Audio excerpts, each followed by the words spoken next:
Hello dear student, welcome. अभी हम लोग नेक्स्ट टॉपिक पढ़ रहे हैं कॉस्ट यूनिट। कॉस्ट यूनिट का मतलब होता है कि एक प्रोडक्ट बनाने का कितना खर्चा। अगर कोई कंपनी में 1000 टी शर्ट बन रहा है, ओके, वो एक टी शर्ट 200 का बेच रहा है पार्टी को और कस्टमर के पास 500 का रहा है, तो उसको एक टी शर्ट बनाने का कितना खर्चा आता है। ओके, अभी मैं डिमार्ट से लिए तो 100 रुपए का मुझे मिला है, तो डिमार्ट वाले ने अपना 20 रुपया प्रॉफिट लिखा रहेगा, 30 रुपया, और जो बनाया रहेगा उसको 30-40 रुपए का पड़ा रहेगा ना, क्योंकि पॉलिस्टर का है।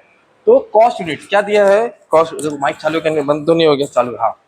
तो cost unit is use to measure the cost of producing goods and service. अब इधर दिया है, a cost unit help the manager determine how much it cost to produce one unit of product. एक product बनाने का कितना खर्चा आता है, तो ये प्राइसिंग के लिए काम आता है। ओके, अभी इसका हम लोग प्रैक्टिकल प्रॉब्लम देखेंगे। तो cost unit is the unit of quantity of product service activity, मतलब क्वांटिटी। अब इसका सिंपल एग्जांपल बता दो, जैसे कि सीमेंट कंपनी है तो वो देखेगा कि मेरे को एक बैग का कितना खर्चा आ रहा है। ट्रांसपोर्ट कंपनी है तो देखेगा मेरे को 1 किलोमीटर का कितना खर्चा आ रहा है। अगर इलेक्ट्रिसिटी है तो देखेगा 1 किलोवाट का मेरे को कितना खर्चा आ रहा है। होटल है तो 1 रूम का मेरे को कितना खर्चा आ रहा है। इसको कॉस्ट ड्राइवर बोलते हैं और एक का खर्चे को बोलते हैं यूनिट। ओके, अब इधर एग्जाम्पल पढ़ेंगे तो सब समझ में आएगा। तो एग्जाम्पल इधर ही दिया है, एक सेकेंड ना, डायरेक्ट आ जाता हूँ। इधर दिया है, केस स्टडी के टाइप थ्रू समझा देता हूँ। अभी देखो सीमेंट इंडस्ट्री है, अपनों को बताने का है कि एक बैग सीमेंट का बताना है। तो a cement company produce 50,000 bag, 50,000 bag बना रहा है, 50,000 गोनी बना रहा है और 25 लाख खर्चा किया। 25 लाख अपना टॉपिक है कॉस्ट यूनिट। अभी हम लोग ले कॉस्ट पर बैग, तो 25 लाख को क्वांटिटी से डिवाइड किया 50,000 से, तो एक बैग का 50 रुपया खर्चा है, एक सीमेंट का 50 रुपया, एक गोनी का 50 रुपया, और 250 का बेचता है, 300 का बेचता है, वो उसकी बात है। ओके, अभी टेक्सटाइल इंडस्ट्री, कपड़े का, textile mill produce 20,000 metre of cloth, 20,000 metre cloth बनाता है। जैसे अपनों को शर्ट बनाने के लिए 100 मीटर लगता है ना, 100 मीटर। ओके, तो ये वैसे 20,000 मीटर बनाता है और 8 लाख खर्चा है। तो 8 लाख को 20,000 मीटर से डिवाइड करेगा तो एक मीटर का 40 रुपया खर्चा होगा, उन लोग बचेंगे 80 रुपए का। तो इसके एक के पीछे फायदा हो गया। तो हम लोग को एक का कॉस्ट ढूंढना पड़ता है, उसकी सबसे फायदा ऐड करना पड़ता है, प्रॉफिट। अभी दिया माइनिंग इंडस्ट्री, जो जमीन से कोयला निकालता है, अलग अलग माइन करके निकालता है ना, तो कोयला उन लोग ने निकाला 2000 टन, जिसका खर्चा हुआ 6 लाख।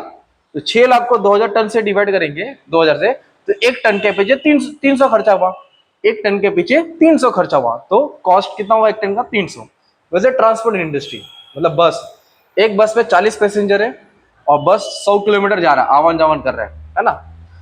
तो कितने पैसेंजर है, 40, और कितने किलोमीटर जा रहा है, 400, 100। तो टोटल पैसेंजर किलोमीटर मतलब दोनों को मल्टीप्लाई करना है, तो 4000 आएगा। ओके, और कॉस्ट दिया 20,000, कॉस्ट कितना दिया 20,000, तो 20,000 को पैसेंजर से डिवाइड करेंगे, पैसेंजर किलोमीटर। 20,000 खर्चा आ रहा है बस का और 4,000 पैसेंजर किलोमीटर है, तो 1 किलोमीटर का पैसेंजर का 5 रुपया आ रहा है। लोग भाड़ा लेंगे 10 रुपया, ताकि 5 रुपया फायदा लिख लेगा ना, उसमें सैलरी वैलरी सब निकालना पड़ेगा। हॉस्पिटल दिया है, जैसे कि पेशेंट पर डे और बेड, पेशेंट होते हैं बेड लोग करके, hospital spend 5 lakh monthly, 5 lakh खर्चा हो रहा है, और 1,000 पेशेंट डे, 1,000 पेशेंट डे। तो कॉस्ट पर पेशेंट डे, तो 5 लाख को 1,000 से डिवाइड करो, एक पेशेंट का 500 खर्चा हो रहा है। ओके, मील, मील बोलो तो खाना पानी, एक रेस्टोरेंट में 2 लाख रुपया खर्चा कर रहा है, 10,000 मील दे रहा है, कितना, 10,000 क्वांटिटी खाना दे रहा है। 2 लाख को 10 से डिवाइड करो, एक मील का 20 रुपया आ गया। ओके, प्रिंटिंग प्रेस 1.5 लाख रुपया खर्चा कर रहा है 30,000 पेज को बनाने के लिए, तो एक पेज का खर्चा 5 रुपया हुआ, वो लेगा 50 रुपया। तो ये होता है तुम्हारा cost per unit, cost unit बोलते हो। ओके, कंस्ट्रक्शन कंपनी 50 लाख खर्चा किया 5,000 स्क्वायर फीट के लिए, तो एक स्क्वायर फीट का 1,000 हो गया। ओके, एग्रीकल्चर, खेती बाड़ी दिया है, फार्मर ने 1 लाख रुपया खर्चा किया 20 क्विंटल अनाज गेहूं का, तो 1 क्विंटल का 500 रुपया पड़ रहा है, 1 क्विंटल का 500 रुपया खर्चा आ गया। इस टर्म का तुमको सम आएगा। ओके, ये तुम्हारा क्या है मालूम है, रिलेशन है। सीमेंट के लिए एक गोनी है, टेक्सटाइल के लिए मीटर है, माइनिंग के लिए टन है, ट्रांसपोर्ट के लिए किलोमीटर है, हॉस्पिटल के लिए पेशेंट है, रेस्टोरेंट के लिए मील है, प्रिंटिंग के लिए पेजेस है, कंस्ट्रक्शन के लिए स्क्वायर फीट है, एग्रीकल्चर के लिए क्विंटल है, इलेक्ट्रिसिटी के लिए पर किलोवाट है। वैसे भी मैं कॉस्ट ड्राइवर तुमको बता दूंगा नेक्स्ट लेक्चर में। Okay, thank you very much and all the best for exam, love you all.